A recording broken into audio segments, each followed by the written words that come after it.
যদি আমরা দুনিয়াতে জিন্দা থাকি, আমাদের সঙ্গে ইসলাম অবিকৃতভাবে জিন্দা থাকবে।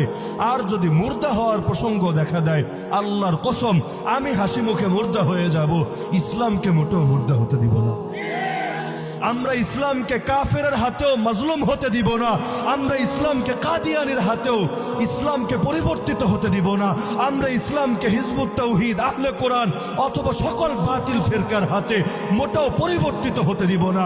যেই ইসলাম আল্লাহ নাজিল করেছেন, যেই ইসলাম রাসূল প্রচার করেছেন, যেই ইসলাম সাহাবীরা পালন করেছেন, প্রয়োজনে সকলে এক সাগর রক্ত দিয়ে সেই ইসলামকে আমরা দুনিয়ায় টিকিয়ে রাখবো।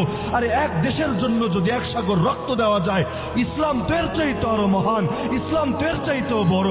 প্রয়োজনে গোটা দুনিয়ার সবাই নিজেদের বুকের তাজা রক্ত ঢেলে দিব, তারপর ইসলামকে যেমন ছিল তেমনই পরবর্তী প্রজন্মের কাছে পৌঁছে দিয়ে যাব।